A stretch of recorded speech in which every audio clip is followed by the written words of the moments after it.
We don't want to have a potential war with China, but I can tell you if we did, we're very well equipped to handle it.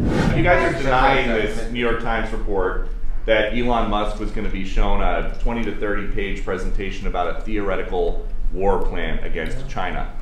Why not just show it to Elon? Because I don't want to show it to anybody. You know, you're talking about a potential war with China. Now, I deal with these people all the time, and I'm dealing with Pete, I'm dealing with these gentlemen on numerous different airplane purchases, and I think they're all going to be great. But I don't want other people seeing, anybody seeing potential war with China. We don't want to have a potential war with China, but I can tell you if we did, we're very well equipped to handle it. But I don't want to show that to anybody, but certainly you wouldn't show it to a businessman who is helping us so much. He's a great patriot. He's paying a big price for helping us cut costs, and he's doing a great job. He's finding tremendous waste, fraud, and abuse. But I certainly wouldn't want, you know, Elon has businesses in China, and he would be susceptible perhaps to that. But it was such a fake story. The New York Times is just as fake as CNN and MSDNC. And anybody read that story, people laughed at that story. Who would do such a thing? And the first thing I did is I called Susie and I called Pete. I said, is there any truth to that? And they said, it's ridiculous. No, he's over there to talk about cost. You might want to address that, Pete. But Elon was over there today to address cost. Doge, thing called Doge, which you've heard about. Pete? That's exactly right, Mr. President. You pointed out it was a fake story. We pointed out it was meant to sort of undermine whatever relationship the Pentagon has with Elon Musk. Elon Musk is a patriot. Elon Musk is an innovator. Elon Musk provides a lot of capabilities our government and our military rely on, and I'm grateful for that. We welcomed him today to the Pentagon to talk about Doge, to talk about efficiencies, to talk about innovations. It was a great informal conversation. The rest of that reporting was fake. There was no war plans, there was no Chinese war plans, there was no secret plans. That's not what we were doing at the Pentagon. I might add that I think Elon, if they ever wanted to do that, I think Elon wouldn't do it. I think he wouldn't do it. He wouldn't want to put himself in that position. But if you read what's out of the New York Times, it's such a dishonest newspaper. It's such garbage. It's, you know, it used to be called all the news that's fit to print. Well, it's all the news that's not fit to print. They have fake sources, or they don't have sources. I think they make most of it up. But this was a made-up story by the New York Times. I call it the failing. It's a failing newspaper. It's failing. And they shouldn't do that. They really are the enemy of the people.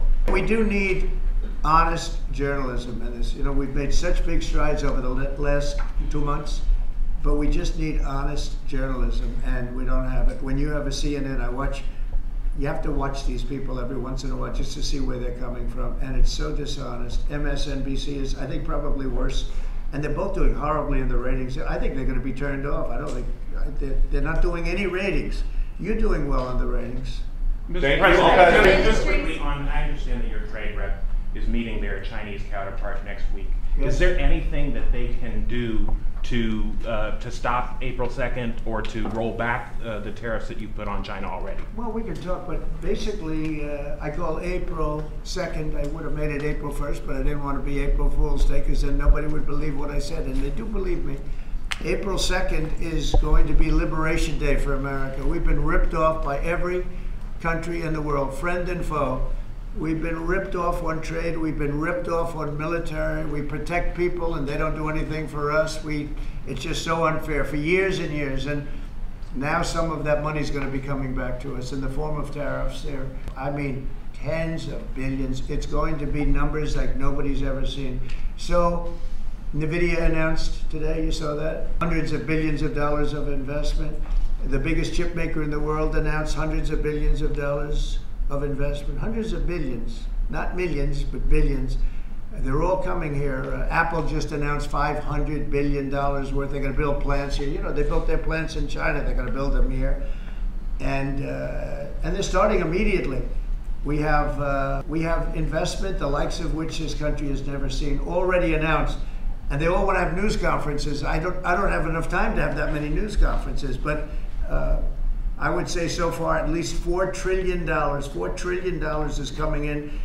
Car companies, very importantly, a lot of the car companies that were going to build in Mexico or Canada are now building here. Because I don't want cars from Canada. I don't want cars from Mexico.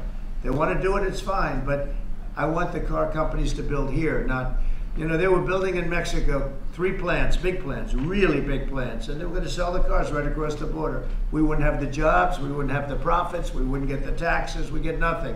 All we get is unemployment and empty factories.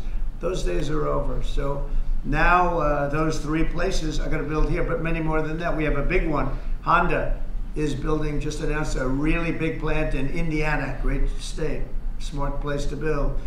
And we have many car companies coming here. The steel mills are going to be booming, And many other things come with that. But we need that for defense. You know, there are certain things you have to have. You have to have steel. We would have had, if I didn't do in my first term tariffs to stop the onslaught, because they were dumping steel in order to destroy our steel plants.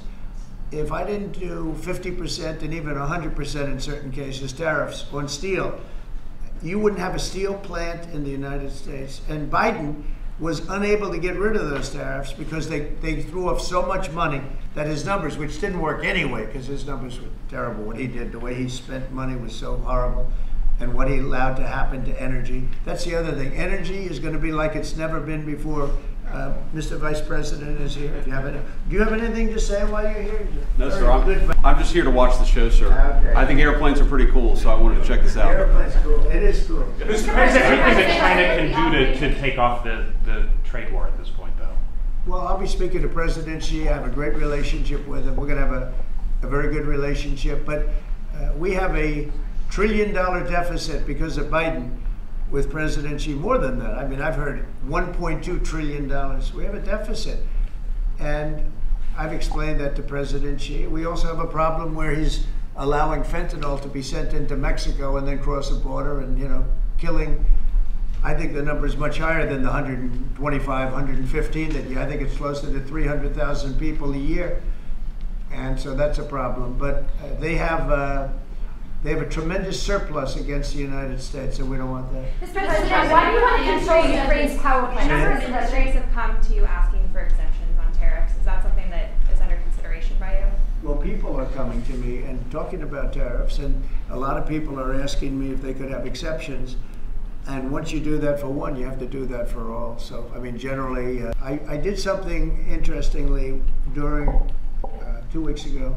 I gave the American car companies a break because it would have been unfair if I didn't. And everybody said, oh, he changed his mind on tariffs. I didn't change my mind. I helped our, you know, sort of big 3, big 4. I helped some of the American companies. And instead of taking it properly, they said, oh, he changed it. I don't change, but the word flexibility is an important word. Sometimes there's flexibility, so there'll be flexibility. But basically, it's reciprocal. So that if China's charging us 50% or 30% or 20%, and I don't mean China, I mean anybody, any country, Canada. Nobody knows that Canada's charging our dairy farmers. They have 270% tariffs. Nobody knows that. Nobody knows that. They have up to 400%. They have a couple of tariffs at 400%. Nobody knows that. Nobody talks about that. And remember, with Canada, we don't need their cars, we don't need their lumber, we don't need their energy, we don't need anything from Canada, and yet it costs us $200 billion a year in subsidy to keep Canada afloat. So when I say they should be a state, I mean that. I really mean that, because we can't be expected to carry a country that is right next to us on our border. It would be a great state, it would be a cherished state. The taxes for Canadian citizens would go down in less than half. They don't spend money on military because they think we're going to protect them. There are many things that they do, like icebreakers. They want us to provide icebreakers for them. Oh, that's wonderful. So the Canada, they're very tough traders too. I want to just tell you, all the people, they're tough traders. They trade very tough. And you know, the expression I use is, some people don't have the cards. I used that expression about a week and a half ago, right? Somebody was negotiating who didn't have the cards, who's now, I think, saying that he wants to do it, and I think we're going to have a big deal on that very special something. We got to make a deal on that. But Canada has been a very nasty negotiator against the United States, took advantage of the United States for a long time. but nobody knows that they were getting 270% tariffs on dairy products. The two astronauts that you just helped save from space, they didn't get any overtime pay for all that extra time. They got $5 a day per diem. For 286 days, that is $1,430 in extra pay. Is there anything the administration can do to get them, to make them whole? Well, nobody's ever mentioned this to me. If I have to, I'll pay it out of my own pocket. I'll get it for them. Mr. President, I like that. Mr. President, I'll pay it right out of my. Is that all? That's not a lot. For what they had to go through. And I want to thank Elon Musk, by the way, because think if we don't have him. You know, there's only so long, even though they're in the capsule up there, that the body starts to deteriorate after 9 or 10 months and gets really bad after 14, 15 months with the bones and the blood and all the things that you've been reporting on very well. And if we don't have Elon, they could be up there a long time. Who else is going to get him? And I just want to thank him. He's going through a lot, what they're doing to him. And these people are going to be caught, and they're going to be caught, and they're going to be prosecuted. And from what they tell me, I see this just by watching your programs and reading the news, but from what they tell me, they could get 20 years in jail, and they'll get it. I'll tell you, there's going to be no leniency, and there'll be no pardons. I can tell you that right now. And you said this morning 20 years in jail, and then maybe you said this morning 20 years in jail, and then maybe they'll go to one of these prisons in El Salvador. Do you think with the way that the judges have been issuing injunctions, it would be easier or harder to send these Tesla domestic terrorists to a jail in El Salvador than these MS-13 or Tren de Aragua guys? Well, I view these people as terrorists just like others. These are, when I looked at those showrooms burning and those cars, not one or two, like 7, 8, 10 burning, exploding all over the place. These are terrorists. You didn't have that on January 6th, I can tell you. You didn't have anything like that on January 6th, which is sort of amazing because on January 6th, the Democrats were talking. Nobody was killed other than a very beautiful young woman, Ashley Babbitt. Nobody was killed. And you look at what's going on now with these terrorists. These are terrorists, and that's an organized event. You know, take a look at their signs. Take a look. They're all made by the same sign company. A nice, expensive job. Now, these are the people that finance it are, in my opinion, in just as big a trouble as the people that are setting the match and setting the fires. So we'll see. It's under very serious investigation by the FBI and by the Justice Department. These people are terrorists. What do you say to American military families who are seeing Elon Musk at the Pentagon today, are hearing about Defense Department cuts, and their thoughts are immediately going to the safety of their loved ones who are currently deployed? Well, we're making our country strong. And when they see a thing like that and they hear that story about Elon and China, what they should do is realize that the New York Times is a corrupt institution, because I think they're the ones. They knew that story wasn't true. Nobody believed that story. People that, when I first called, they laughed when they heard this story. Nobody believed it, that the Pentagon was giving him a briefing on what war with China would look like, and he has business in it. No, they made that up because it's a good story to make up. They're very dishonest people. Look, I have it with the Times, and you'll see more and more of it. To me, it's a very, very dishonest organization. But a story like that is made up. It's total fiction. And I just wanted to make sure. I called up Chief of Staff and I called up Pete, and I said, is there any truth to that? Absolutely not. He's there for Doge, not there for China. And if you ever mention China, I think he'd walk out of the room. He wouldn't take it anyway. So it's just a made-up story. Nobody's taking better care of the military. One of the things that I know that Pete's doing is he's talking about a lot of the civilian staff, and we're going to get them other jobs. You know, we're going to have a lot of jobs in this country, but we don't want to have wasteful jobs. We want to have meaningful jobs. And those were wasteful jobs. Those are jobs that not only military, but jobs where people don't show up. You take a look at Department of Education. I've never seen so many buildings with the names on it. You go past one after another Department of Education, and they're empty. The people don't show up. You know why? Because they have other jobs, because they're playing golf, or they're playing something, they're doing something. And we have a lot of great people, but we have to move that back to the States. We're going to make our country strong, and we're going to get people much better jobs. because we have companies moving into our country the likes of which we've never seen before. Nothing like this has happened. And it's automatic. They don't want to pay the tariffs. How do you avoid paying the tariffs? You build your plant in the United States, and it's a beautiful thing to see. I see it. So far, I would say $4 trillion. Nobody's ever heard of them. No country's ever heard of numbers like that. $4 trillion, and those are the best ones. The biggest, best chip maker in the world. I'm not a fan of the CHIP Act, where you give billions of dollars away to companies that don't need it, and it won't bring them here. I'm giving nothing away. All they're doing is coming here. They're building because they want to avoid. Remember this on the tariffs too, because that's going to be, Liberation Day, April 2nd. It's reciprocal. If they charge us, we charge them. So somebody say, well, how much are the tariffs? Very fair. If India, as an example, has been very bad to us on tariffs. They charge 100%, 200%, whatever they charge. Now, Europe just announced they're lowering the tariffs on cars. We charge like a joke, 2.5%. That's what this country charges. Europe just announced that they're reducing their tariffs on cars to 2.5%. It's nice.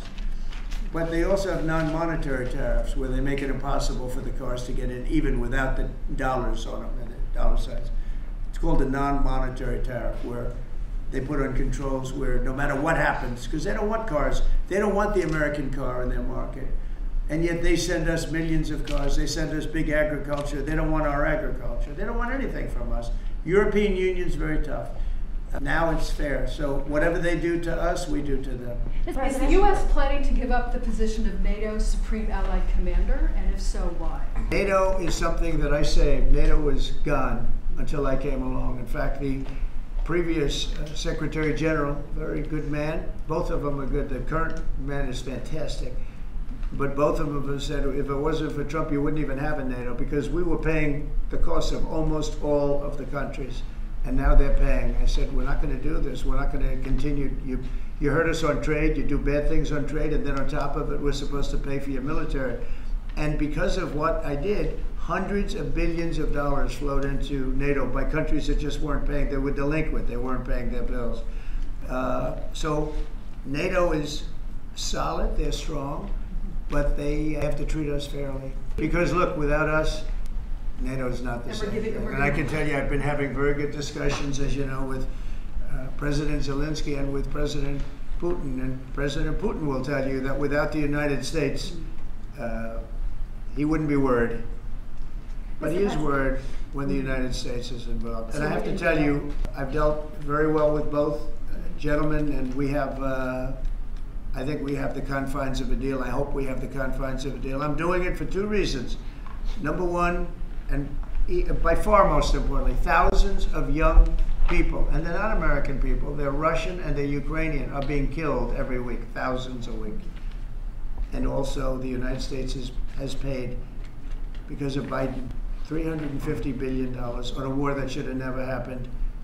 If we had a competent president and this sitting right here, that war would have never happened. It would have absolutely never happened with me. And it didn't happen. For 4 years, it didn't happen. Mr. President, do you think you have the authority, the power to round up people, deport them, and then you're under no obligation to a court to show the evidence against them? Well, that's what the law says, and that's what our country needs, because we were, unfortunately, they allowed millions of people to come into our country, totally unvetted, totally unchecked. So you ought to ask, did he have the authority to allow millions of people? Did Biden have the authority to do something that's unthinkable? Have open borders where millions of people poured into our country, totally unvetted and totally unchecked, just as you would say. And many of those people were criminals. Many of them were from jails and prisons and mental institutions and gang members and drug dealers and very dangerous people. Many were murderers. We have 11,088 that we know of murderers they murdered. Of that number, at least half killed more than one person. They're in our country. They're in a location near you. Biden allowed that to happen to our country. And his people that really ran the country.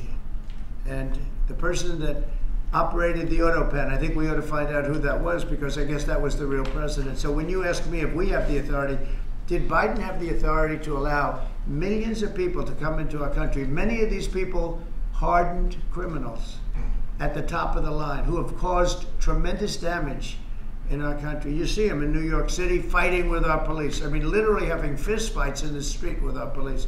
These are tough, hard criminals. Many of them came out of jails, and not just South America, from all over the world. They came out from Africa, from the Congo. They came out from Asia, not just South America, but many from South America. These are hard, tough criminals, and we have to get them out.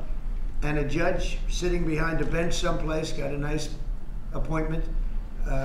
You can't take that away from the people that are responsible. Now, in this case, Marco Rubio has a lot of big decisions to make, and he's a fantastic person, a great man. I think he'll be our best. I think he has a chance to be our best Secretary of State. He's been doing incredibly. He works so hard. He's gone to so many different countries already, and he's got the authority to get bad people out of our country. And you can't stop that with a judge sitting behind a bench that has no idea what goes on, who happens to be a radical left lunatic.